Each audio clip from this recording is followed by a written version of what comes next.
Right, good afternoon guys. Two things today what I'm going to do. We're going to do the video a little bit differently. We're going to go more over exercise execution of two exercises. I've picked two exercises that are probably the most common ones in the gym. There's the chest press and then there's bicep curl. So I'm going to talk about how to properly set the equipment up on the chest press and how to actually correctly execute a bicep curl and a chest press, and I'll talk about what people most commonly do wrong as well. So I'm going to hand the phone over to Ben, but first of all, talk about seat position.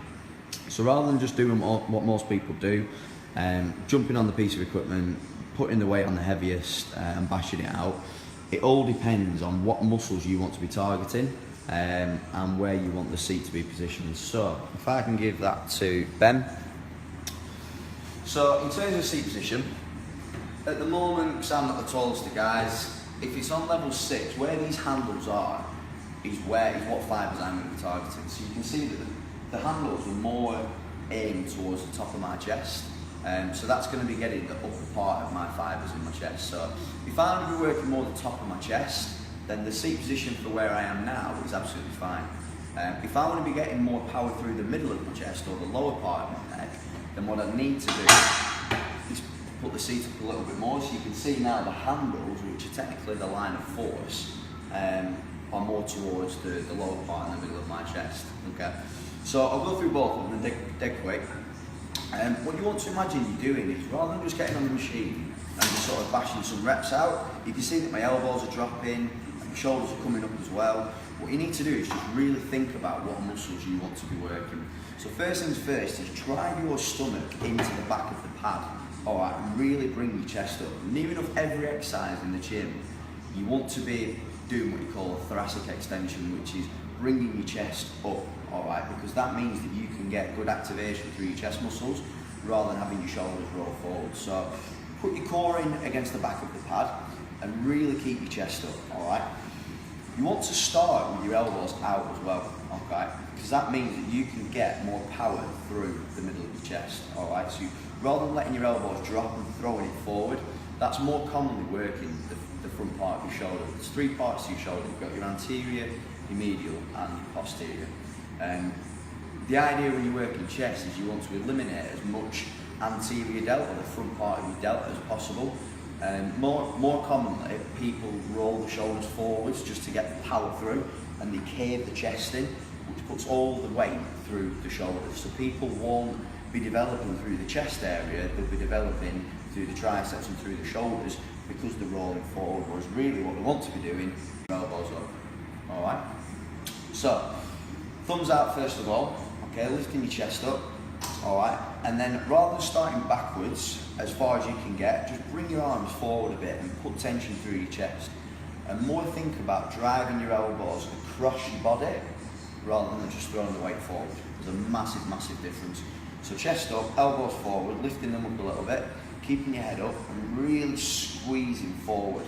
Alright, so there's two phases of the movement. You've got the eccentric and then you've got the concentric. Alright, so the eccentric phase is where your muscles are extending, and then the concentric phase is where your muscles are contracting. I can feel now exactly where this is working because of my hand positions and because of the seat position. Alright, now again, if I want to target more the upper part of my chest, I'll drop the seat down a little bit. Alright, get my arms and everything into position. I want to make sure that my shoulders are being pinned to the floor as well. So I'm driving my back into the pad, pinning my shoulders down and lifting my elbows up. Alright, most commonly what you see people doing is that, throwing the weight forward, lifting the shoulders up, and all I can feel that doing is there's no tension through my chest at all, it's more coming from my shoulders. So just think sensibly, drop the weight and get your form correct. So for the upper part of my chest, same again, head up, driving my back into the pad and squeezing, and try and focus on driving your elbows across your body. A lot of chest movements come from elbows rather than from the front part of your arms. Alright, I can really feel that through the top part of my chest. Alright, so moving on to biceps as well. There's loads of ways you can do bicep curls. We've got the EZ bar, but what I'm going to talk to you today more about is doing it through the free weights as well. So the first thing I'm going to do is I'm going to pick a weight that's actually sensible, but I'm also going to go through what people more commonly do wrong with bicep curls. So not going too heavy. 6 kilograms. First thing that people usually do with the weights is they start with their arms already half contracted, okay? Now what you want to do is you want to push your elbows forward and actually get a full extension through your biceps, all right? So you can see, if I do it this way, you can see if my arm's forward, the weight is obviously pulling it down to the ground. Now what I want is I want my bicep to be fully extended, keeping my back straight, and I want to lock my elbow into the side. So again, what more commonly people do is they do that. If they're lifting both weights together, to get the weight up, they'll bring their elbows up in front of them. Now what you want to do, like I said, is lock your elbow into the side.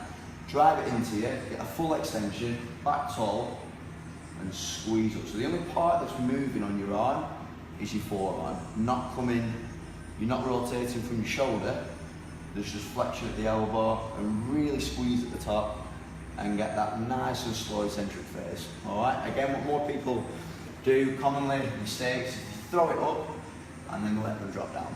Alright, it's keeping everything locked in, squeezing up as hard as you can, and then nice and easy down, but just making sure that you're getting that full extension. So yeah, best thing to do is get your form and your technique sorted. Don't worry about the weight that you're doing. Just think about what muscles you actually want to be working. Going back to biceps again, most people, they rotate from the shoulder joint, meaning they bring their elbow up. So there's no tension in my bicep now, it's all in my shoulder. Whereas if I lock my elbow in, the whole tension then is running straight through my bicep. Look it up. Right, grab the camera off Ben, cheers up how. And then just one last thing that I wanted to talk about was what one of my old clients has actually messaged me just before, and she was talking about what's better for cardio. Is it low intensity steady state, or is it high intensity interval training? When's the best time to do it? When's not the best time to do it? Before workout, during your workout, morning, evening, fasted, not fasted? And it all pretty much comes down to your routine. So fasted cardio, believe it or not, doesn't make a difference whatsoever. If you are doing a cardio session and you're burning 400 calories, does it matter if you do 400 calories on an empty stomach and then eat 2,000 calories throughout the day, or if you eat 2,000 calories and then burn 400? Either way, you've still consumed 1,600 calories, because you've either burnt 400 then eaten 2,000, or eaten 2,000 and then burnt 400. So fasted cardio doesn't really make a difference. However, I know that when I was dieting down, it was easier for me to do my cardio in the morning before I had breakfast, because it fit into my routine better. I didn't do it consciously. I just, if I had a client at 6:30 till 7:30 in the morning, then I'd do my cardio at 7:30 till about 8 o'clock, and then I'd go and get my breakfast. But then again, some mornings when I was busy, I'd do my cardio in the evening after my weight session. It doesn't matter if you do your weight session, then you do your cardio, or if you do your cardio, then your weight session. Most people prefer to do the weight session first, then the cardio, and then they're not absolutely knackered for doing the weight session, because that's where the work really counts. But there's some people think that if you do your cardio after a weight session, you're losing your gains and all that, and it's just rubbish. It is absolute rubbish. So it doesn't matter when you do your cardio at all. Low intensity steady state or high intensity interval training, the two are very different. Me personally, for my clients, I'd always get them doing low intensity steady state, because most people do not actually know how to train high intensity. High intensity is not going from a walk on the treadmill to a jog for 30 seconds or 40 seconds. It is going absolutely balls out for 30 seconds or 40 seconds or a minute, where you literally are knackered afterwards, and then recovering for a minute or 2 minutes, and then doing the same again. Now, what are the chances that most people know how to train that high intensity? Not a lot. When people have got health problems, health implications, knee problems, joint problems, whatever, it's much easier to say to them, right, today we're going to burn 400 calories on the treadmill or the bike, and you can actually accurately put your weight in. So if you do it on the treadmill, they go on and you click the calorie button, and then it'll come up in there and it'll say enter how many calories. So we press 400, and after that it'll ask you for your weight. So it's not the most accurate way of doing it, but it's consistently inaccurate, if that makes sense. So because you're using the same variable each time, and if your weight changes, you're going to be burning 400. So a guy that weighs 20 stone compared to a woman that weighs 9 stone, if they both burn 400 calories, it could take the guy that weighs 20 stone maybe 15 minutes, but the woman that weighs 9 stone, it could take her 40 minutes, because the body types are completely different. So if I have a preference, it's low intensity, steady state, because it's much more manageable.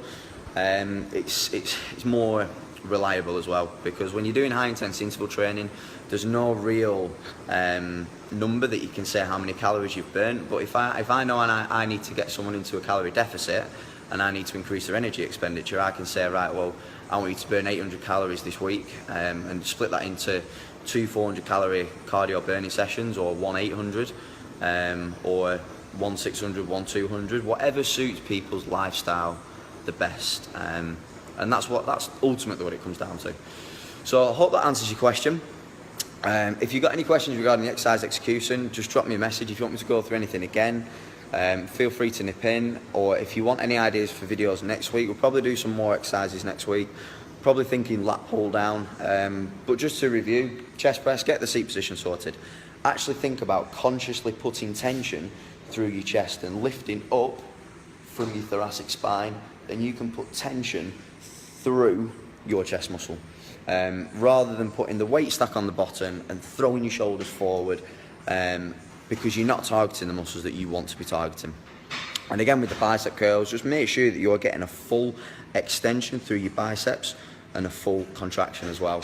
More often than not, guys mainly, they'll pick the heaviest weights up, 14, 15 kilos, and they'll try and curl it, and their elbows are lifting up, the hips are swinging as well. So if anything, they're getting a hip flexor workout and they're getting a shoulder workout, when really you just want to be focusing on that bicep muscle, getting a full contraction, a full squeeze, and a full extension as well. So hope you've enjoyed. Sorry the video's gone on again. Any questions, just give us a shout. Cheers guys, thank you very much.